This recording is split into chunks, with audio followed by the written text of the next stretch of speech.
दोस्तों, कभी कभी दुनिया की राजनीति ऐसे यू टर्न लेती है कि पुरानी बातें याद आ जाती हैं।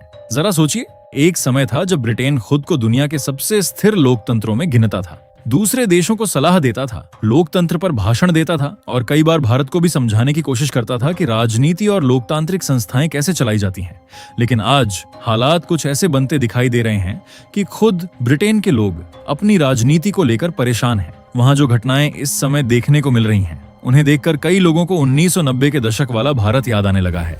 यानी वो दौर जब सरकारें बनती थीं, गिरती थीं और राजनीतिक अनिश्चितता लगातार बनी रहती थी। अब ब्रिटेन से एक ऐसी ही बड़ी खबर सामने आई है जिसने वहां की राजनीति को लेकर नई चर्चा शुरू कर दी है। उस खबर को तो हम विस्तार से समझेंगे ही, लेकिन उसके साथ एक और सवाल भी तेजी से उठ रहा है। क्या इंडियन ओरिजिन के और अर्श सुनक की राजनीति में वापसी हो सकती है? क्या हालात ऐसे बन रहे हैं कि एक बार फिर उनका नाम प्रधानमंत्री पद की चर्चा में आ जाए? इस पर भी बात करेंगे। इसके अलावा भारत और यूएई के बीच एक अहम डिफेंस डील को लेकर भी अपडेट आई है और दूसरी तरफ अमेरिका ने भारत के लिए एक नया वेपन पैकेज भी मंजूर कर दिया है। उस फैसले का मतलब क्या है, भारत को उससे क्या फायदा हो सकता है, उस पर भी नजर डालेंगे। कुल मिलाकर आज काफी दिलचस्प और महत्वपूर्ण अपडेट्स हैं, इसलिए वीडियो में आखिर तक बने रहिए। लेकिन उससे पहले अगर आप हमारी छोटी सी मदद करना चाहें तो फटाफट से लाइक और सब्सक्राइब वाला बटन दबा दीजिए। अब सबसे पहले चलते हैं ब्रिटेन की तरफ। और सच कहूं, अगर कोई 10 से 15 साल पहले ये बोलता कि एक दिन ब्रिटेन की राजनीति देखकर लोगों को 90 के दशक वाला भारत याद आने लगेगा, तो शायद कोई यकीन भी नहीं करता। क्योंकि एक समय था जब ब्रिटेन खुद को दुनिया के सबसे स्थिर लोकतंत्रों में गिनता था। लेकिन आज हालत यह है कि वहां प्रधानमंत्री बनना शायद उतना मुश्किल नहीं है जितना प्रधानमंत्री की कुर्सी पर टिके रहना मुश्किल हो गया है। अब ताजा खबर यह है कि ब्रिटिश प्रधानमंत्री कीयर स्टारमर ने अपने पद से हटने का फैसला कर लिया है। हालांकि नया नेता चुने जाने तक वो अपनी जिम्मेदारियां संभालते रहेंगे,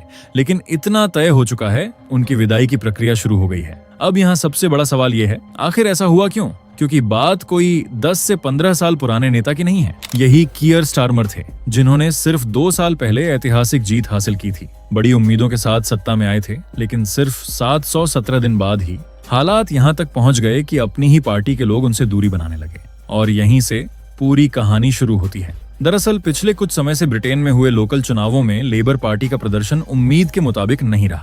इसके बाद पार्टी के अंदर ही आवाजें उठने लगीं कि अगर यही हाल रहा तो अगला जनरल इलेक्शन जीतना मुश्किल हो जाएगा। यानी विपक्ष से पहले अपनी ही पार्टी के नेताओं का भरोसा डगमगाने लगा और राजनीति में जब अपनी टीम ही साथ छोड़ने लगे तो फिर कुर्सी ज्यादा दिन नहीं टिकती। कीयर स्टारमर के साथ भी कुछ ऐसा ही हुआ। लेकिन दिलचस्प बात यह है कि ये सिर्फ कीयर स्टारमर की कहानी नहीं है।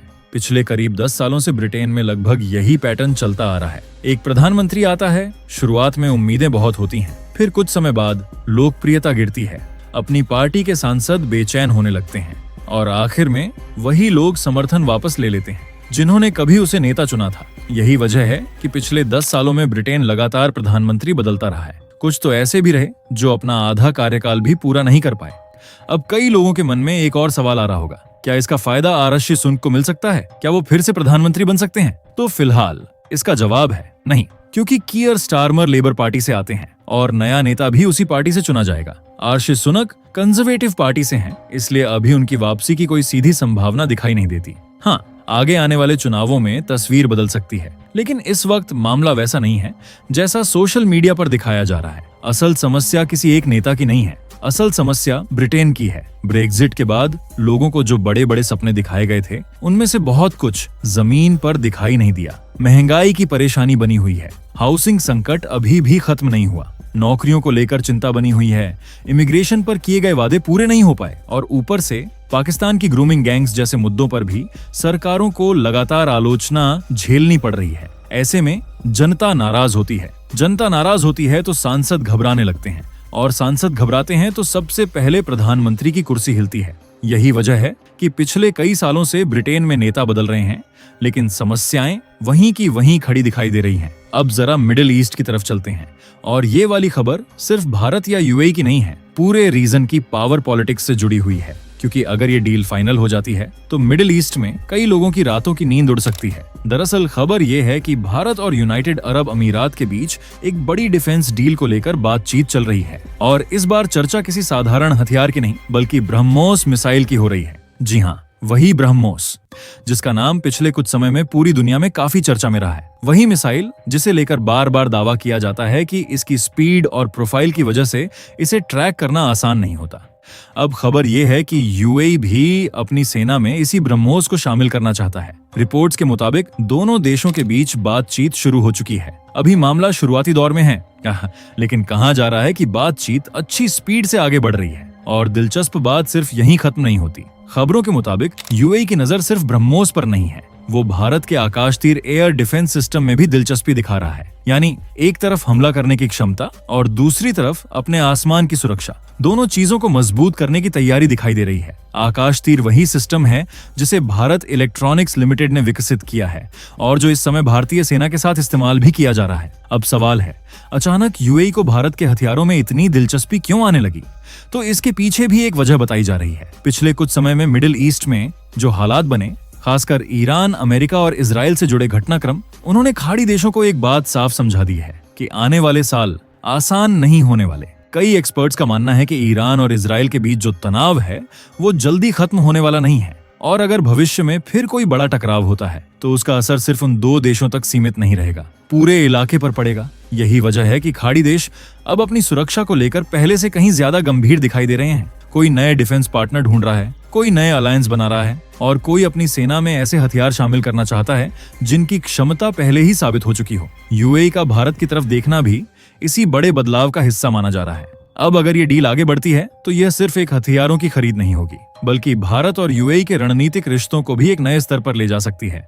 हालांकि एक सवाल यहाँ जरूर खड़ा होता है। कई लोग ऐसे भी होंगे जो मानेंगे कि ब्रह्मोस जैसी एडवांस मिसाइल किसी दूसरे देश को नहीं दी जानी चाहिए, जबकि कुछ लोग कहेंगे कि अगर भारत एक बड़ा डिफेंस एक्सपोर्टर बनना चाहता है तो ऐसी डील जरूरी हैं। तो आप क्या सोचते हैं? क्या भारत को यूएई को ब्रह्मोस मिसाइल बेचनी चाहिए या फिर नहीं? दोस्तों, कमेंट में अपनी राय जरूर साझा कीजिएगा। आपकी राय ही देश को सही फैसला लेने में मदद करती है। अब अगली अपडेट भारत और अमेरिका से जुड़ी हुई है और पहली नजर में इस खबर को देखकर कई लोग बोलेंगे, अरे अमेरिका ने फिर भारत को कोई नया हथियार बेच दिया क्या? लेकिन इस बार मामला थोड़ा अलग है, क्योंकि बात नए हथियारों की नहीं बल्कि उन हथियारों की है जो भारत पहले ही खरीद चुका है। खबर यह है कि अमेरिका ने भारत के अपाचे अटैक हेलीकॉप्टर्स और M777 हाउइट्जर्स के लिए लगभग $482 मिलियन का एक बड़ा सपोर्ट पैकेज मंजूर कर दिया है।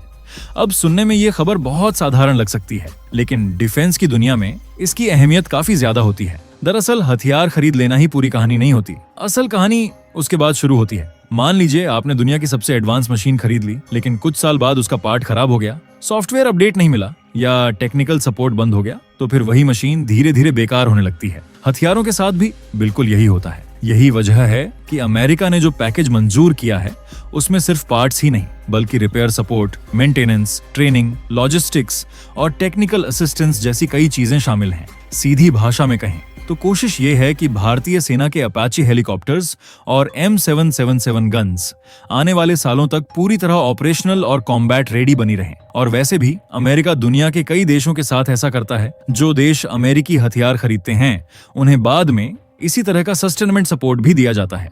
लेकिन यहाँ एक दिलचस्प बात भी है। डिफेंस एक्सपर्ट्स हमेशा कहते हैं कि हथियार खरीदना आसान हिस्सा होता है, मुश्किल हिस्सा उसके बाद शुरू होता है। क्योंकि एक बार अगर आप किसी दूसरे देश के सिस्टम पर निर्भर हो गए तो फिर स्पेयर पार्ट्स से लेकर अपडेट्स तक बहुत सी चीजों के लिए उसी देश की तरफ देखना पड़ता है।